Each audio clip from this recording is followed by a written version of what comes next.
Imagine the Middle Ages, a time when the church called the shots, kings ruled by divine right, and fear of hellfire worked better than any police force. Trials could last a few minutes, but their consequences could last a lifetime. And at the dark heart of this world existed the story of a device that still sends shivers down the spine, the Iron Maiden. Officially, the Iron Maiden first appears in written history in 1515, in the German city of Nuremberg. Chroniclers described it as a tall, coffin-like cabinet shaped like a woman, her face cast in cold, expressionless metal, eyes staring straight ahead. Inside, dozens of iron spikes lined the doors and walls, placed with surgical precision, not a single one aimed at the heart or brain. Instead, they would pierce the shoulders, arms, thighs, enough to cause intense pain and blood loss, but not instant death. Victims could linger for hours, even days. Here's where it gets interesting. Many modern historians believe the Iron Maiden, at least in this exact form, was never actually used in the medieval period at all. Some argue it was a later invention, essentially a propaganda piece meant to paint the Middle Ages as a uniquely barbaric era. Yet the concept behind it, enclosing a person in a confined space studded with spikes, predates the 16th century by centuries. Earlier torture devices with similar principles, like spiked stocks and wooden cages fitted with nails, are documented from the 13th century. So why did the Iron Maiden become such a legendary symbol? Because the idea is both simple and horrifying. You stand in a dark dungeon, facing what looks like a saint or a martyr, but her embrace is cold steel and pain. For inquisitors, it was the perfect psychological weapon. Sometimes the victim wasn't even touched, it was enough to open the maiden's doors and show them the inside. Many would confess to anything rather than be shut inside. Let's be honest, in a world where torture was not an anomaly but a sanctioned part of justice, the Iron Maiden was just one among many tools designed to break people physically and mentally. Whether she was real or partly mythical, she fit perfectly into the grim imagination of the medieval mind. The big question with the Iron Maiden is this: was it truly a working tool of medieval torture, or more of a theatrical prop designed to scare people into obedience? Accounts from later centuries certainly insist it was used. The Nuremberg Maiden, for example, was allegedly employed against a coin forger in 1515. The story goes that after being found guilty, he was placed inside, the doors were slowly closed, and the spikes entered his flesh. He supposedly survived for hours, cursing his fate before finally dying from blood loss. But even here, historians point out something suspicious: the detailed descriptions of his suffering only appear in records hundreds of years later. It's entirely possible that the story was invented or heavily embellished to make the city's justice seem fearsome. What's undeniable is that the idea of the Iron Maiden fit neatly into the medieval system of punishment, which was as much about public display as it was about actual retribution. Inquisitions and secular courts both understood that fear could be a more powerful deterrent than any actual punishment. By placing an accused heretic, thief, or traitor in front of a crowd and showing them the Maiden, they were staging a psychological drama. The victim would be invited to confess or face the consequences, and many did. This blurring of the line between reality and intimidation wasn't unique to the Maiden. Medieval torture chambers were full of devices that might only be occasionally used but were kept polished and ready, their presence alone working wonders on the human imagination. In some cities, the Iron Maiden was displayed not in the darkness of a dungeon, but in a more public setting, where it acted as both a warning and a symbol of authority. Town squares might host executions, while nearby the Maiden sat silently, a steel witness to the fate of anyone who defied the order of the day. The psychology here is important.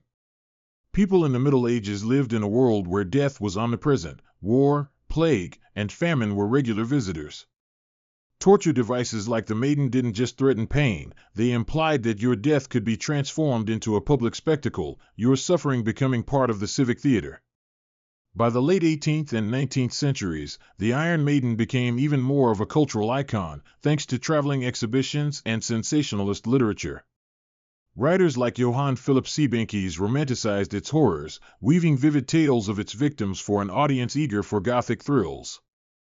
This retroactive storytelling may well have cemented the Maiden's place in popular history, even if its real medieval use was far more limited or entirely non-existent.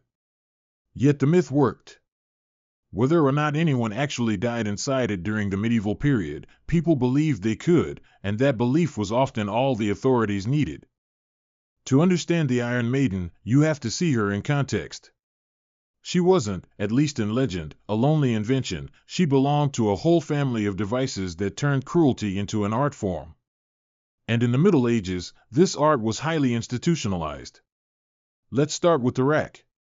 It was as straightforward as it was effective, a heavy wooden frame with rollers at each end. The victim's wrists and ankles were tied to ropes connected to the rollers. Turn the crank, and the body stretched, first painfully, then destructively. Ligaments tore, joints popped, muscles ripped. The rack was especially popular for extracting confessions because, unlike an execution, the victim could be kept alive and even released, often permanently disabled, but alive enough to tell others exactly what happened. Then there was the breaking wheel, also called the Catherine wheel. Here, execution and torture merged into one slow-motion horror. The condemned was tied to a massive wooden wheel, limbs spread. The executioner used an iron bar to smash bones one by one, weaving the shattered limbs through the spokes so the victim was trapped in their own broken body. They could linger for hours, sometimes days, as the public watched, because this was always public. Torture in the Middle Ages wasn't hidden, it was civic theater. And let's not forget the pair of anguish, a metal, pear-shaped device inserted into the victim's mouth, rectum, or, for accused women, the vagina. Once inside, a screw mechanism expanded the petals outward, tearing flesh. While there's debate over how widely it was actually used, its reputation was enough to terrify. Compared to these, the Iron Maiden stood out less for physical innovation and more for psychological impact.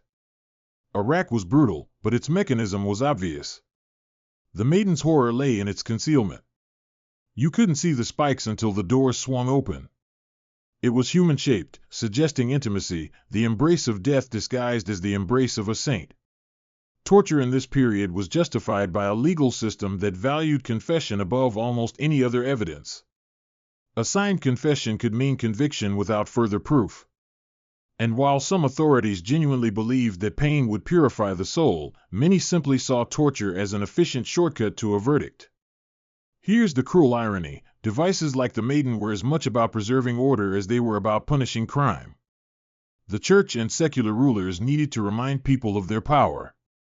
Torture was a way of saying, we control not just your body, but your will. In that sense, whether the Iron Maiden was used daily or never at all, she was part of a greater machinery, a medieval system that weaponized fear with industrial efficiency. One of the most striking things about the Iron Maiden is that she wasn't just a metal coffin with spikes. She was a woman. Her face, often serene or saintly, gave the device an eerie double life, part sacred icon, part executioner. And in the medieval mind, that was no accident. The Middle Ages loved symbols. Nothing in public life, especially in punishment, was left without a moral or religious layer. A human-shaped torture device was loaded with meaning. In the Church's language, the body was both sacred and corrupt. Saints were venerated for their physical suffering, sinners were condemned for their bodily desires. So what better way to punish a soul than by enclosing it in the body of a holy figure that delivered pain in place of mercy? There's a darker twist here. Some Maiden designs were modeled on depictions of the Virgin Mary or female saints, figures associated with compassion and salvation. To lock someone inside such a figure was a perverse inversion of comfort, turning the embrace of the holy into the kiss of death. For the condemned, it wasn't just metal they were facing, it was a blasphemous parody of divine love. Why a woman at all? Partly, it was psychological. Medieval culture was steeped in the idea of women as both life-givers and temptresses. The Maiden played on both. She could be seen as a protective mother figure until her arms closed and the spikes bit in. Or as a seductress who lured you in only to destroy you. In a society where art and religion constantly merged, these metaphors weren't subtle, they were the language of power. Artisans who built such devices, whether real or theatrical, were craftsmen of intimidation. The Maiden's face was often cast to appear calm, detached from the violence within. That serenity told a story, Justice was impersonal, above emotion, and therefore unstoppable. The state and the church did not torture out of passion, but as a matter of divine and civic order.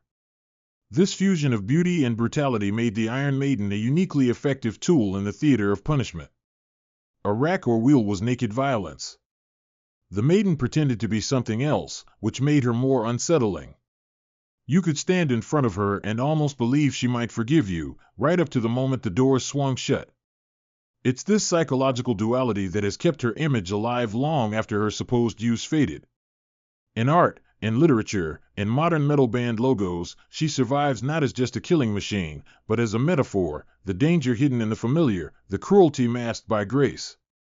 Max, next in Part 5, we'll move into how these devices, whether real or symbolic, were presented to the public, the role of spectacle in justice, and how fear was engineered as a political weapon. In the medieval world, punishment wasn't something that happened quietly behind prison walls. It was a show.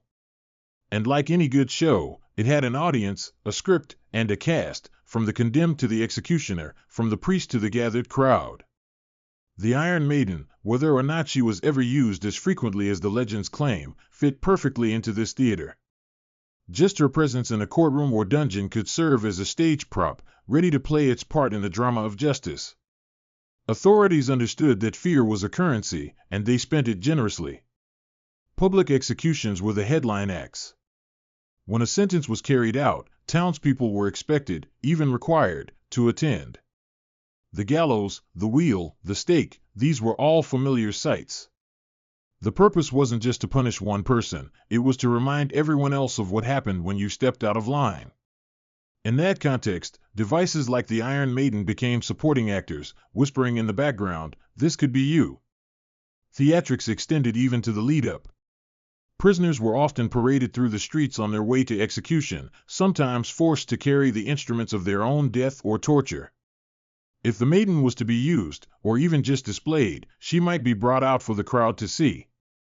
The message was clear. The state not only had the power to end your life, it had the creativity to do it in ways that would haunt the imagination. This wasn't mere sadism. Medieval rulers, both secular and ecclesiastical, lived in a world where rebellion, heresy, and crime could spread fast. Without modern policing or surveillance, public fear was one of the most effective tools for maintaining order. Pain was part of it, but so was humiliation. The Iron Maiden offered both in abundance. To be shut inside her was not just to suffer, it was to be seen suffering in a way that made a moral point. And yet, there was an uneasy line between justice and spectacle. Crowds sometimes came not to be morally instructed, but to be entertained. Vendors sold food. Children climbed onto their parents' shoulders to get a better view. Executioners became local celebrities, with their own reputations for skill or cruelty. The authorities tolerated this because it kept people engaged with the process, but it also risked turning the solemnity of divine justice into something dangerously close to theater for theater's sake. In that sense, the Iron Maiden was as much a prop as a punishment device. She was part of a visual language of fear, one that didn't require actual use to be effective. Like a sword hanging on the wall, her threat lay in the fact that it could fall at any moment. For all her fame, the Iron Maiden has a problem. The historical evidence for her actual medieval use is paper-thin. In fact, the deeper you dig into the archives, the more she starts to look like a 19th-century celebrity wearing a medieval costume. The earliest detailed description we have, the 1515 Nuremberg case, comes from sources written centuries after the supposed event. That's already a red flag for historians. Medieval chroniclers were perfectly capable of recording gruesome punishments in detail, so why is the maiden largely absent from contemporary records? Some scholars argue she was never used at all in the Middle Ages, at least not in the way we imagine. Instead, they suggest she was a composite, a mashup of earlier devices like spiked interrogation chairs, coffin-like cages, and medieval reliquary cabinets shaped like saints. The Nuremberg Maiden displayed in later centuries may have been built or modified from old materials specifically to attract attention, frighten criminals, or, and this is important, impress tourists. This is where the Victorians come in. The 19th century had an obsession with the Gothic past. Anything that hinted at medieval cruelty was eagerly embraced as proof of how civilized the modern world had become. Writers, showmen, and museum curators leaned into the Iron Maiden's horror story, polishing her spikes and her reputation in equal measure. Public exhibitions in Europe and America put her on display, often with plaques telling lurid tales of her victims. Visitors, dressed in top hats and crinolines, could shiver at the idea that once upon a time, this terrible machine had been an instrument of lawful punishment. The fact that many of these tales were historically shaky didn't matter. The Maiden was too good a story to spoil with facts. Even serious historians of the era were guilty of repeating dubious claims. Johann Philipp Siebenkees, often cited as one of the earliest sources, gave accounts so vivid that they felt like eyewitness testimony, but modern scholars suspect he was embellishing for dramatic effect.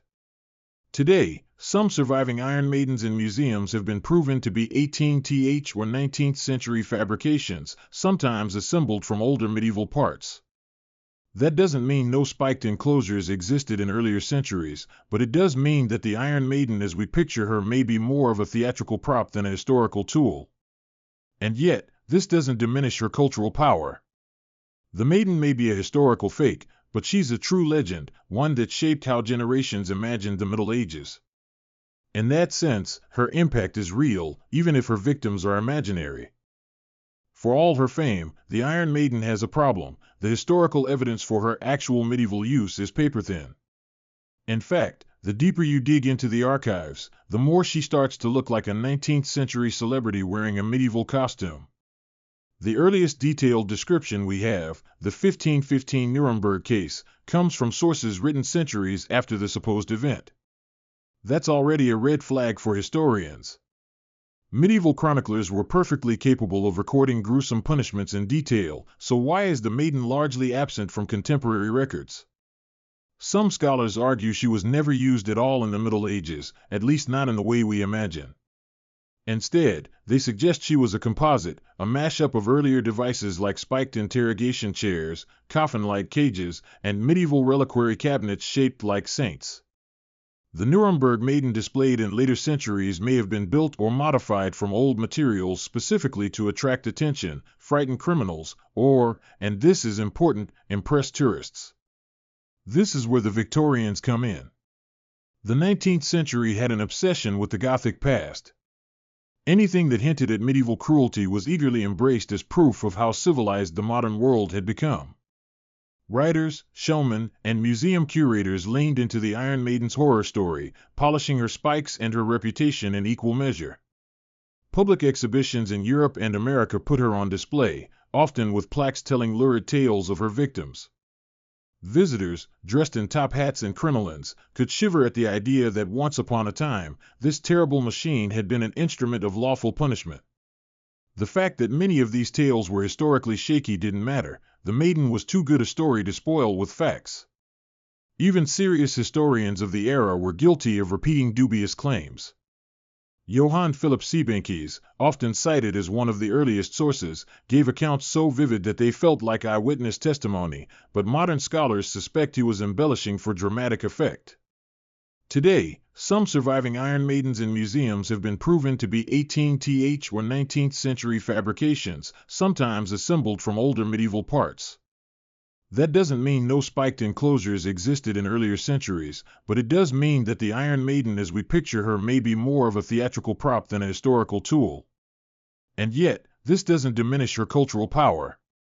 The Maiden may be a historical fake, but she's a true legend, one that shaped how generations imagined the Middle Ages. In that sense, her impact is real, even if her victims are imaginary. By the late 19th and early 20th centuries, the Iron Maiden had made a full career change. No longer just a supposed medieval execution device, she became a fixture of horror stories, penny dreadfuls, and sensational museum exhibits. Her job was no longer to terrify criminals, it was to entertain and shock the public.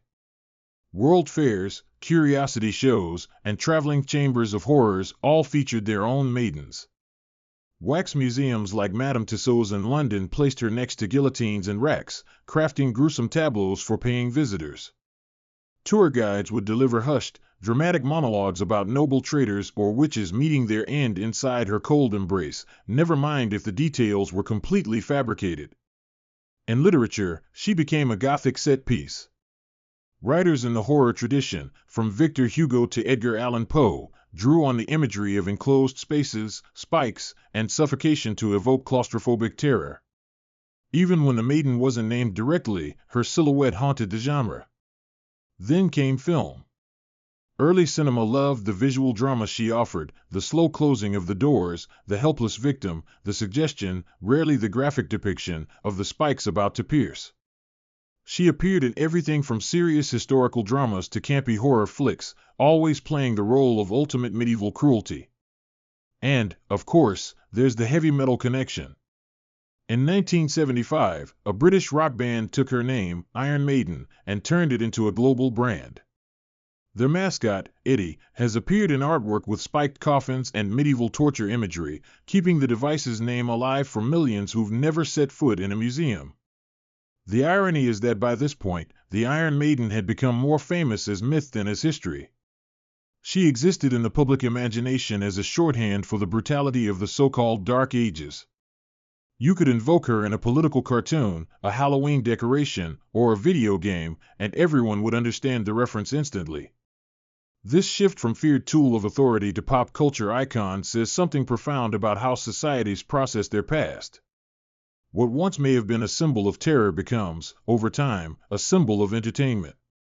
The Iron Maiden's transformation mirrors that of the guillotine or the gallows, from instruments of real violence to safe, sanitized images that thrill us from a distance. Even if you know the historical doubts, even if you accept she may have been more theater than tool, the Iron Maiden still gets under your skin. Why? Because her design is a perfect storm of primal fears. First, the fear of confinement. Humans have an instinctive dread of being trapped in small, enclosed spaces.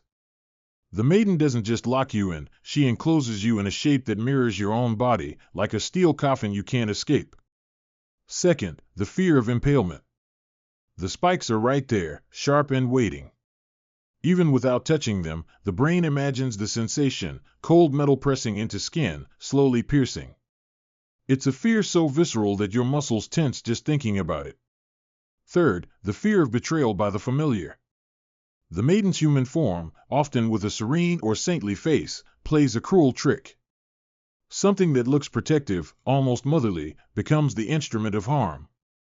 Psychologists call this the uncanny effect. When something is almost human, but not quite, it can deeply unsettle us. And finally, the fear of public humiliation. In her legendary form, the Maiden was used as a public warning. Being placed inside wasn't just about pain, it was about being seen in that pain, reduced to a spectacle. Shame amplifies fear, and medieval justice understood this well. What's interesting is that the Iron Maiden doesn't have to move to frighten you. Unlike a swinging axe or a wheel in motion, she's static. She waits. That stillness gives the imagination time to do the work, and often, what we imagine is worse than anything reality could deliver. This is also why she works so well in stories, films, and art. The moment you see her, your mind races ahead, filling in the blanks. You don't need to see the end to know it will be bad. It's the same psychological trick horror writers and directors use: suggest, don't show. In the end, the Iron Maiden's power lies in the same place it always has, in the mind. Whether she ever claimed real medieval victims or not, she continues to live rent-free in our collective nightmares. Today, the Iron Maiden stands in museums, her doors open for visitors to peer inside. People take photos, joke nervously, and then move on to the next exhibit. Most of them don't know, or don't care, that historians argue she might be more myth than medieval fact. What matters is that she feels real, and that's enough to keep her legend alive. To scholars, she's a fascinating case study in how history and imagination intertwine. On one hand, she's a reminder that the Middle Ages were not the cartoonishly cruel Dark Ages of popular myth. They were complex, with their own legal systems, beliefs, and limits on punishment. On the other, she shows how fear, once institutionalized, can outlive the facts. For centuries, her image has been used to sell books, tickets, and stories. She's a fixture in popular culture, from horror films to heavy metal album covers. Even when the historical record whispers that she may never have pierced a single victim in medieval Europe, the collective imagination shouts that she did. And perhaps that's her true role, not as an execution device, but as a mirror. The Iron Maiden reflects our own fascination with the macabre, our need to believe that there was a time when cruelty was open and unquestioned. She allows us to feel safely horrified, to experience fear at arm's length. In that way, she's as much a product of the modern world as of the medieval one. The Victorians, with their taste for Gothic spectacle, shaped her just as much as any blacksmith or inquisitor.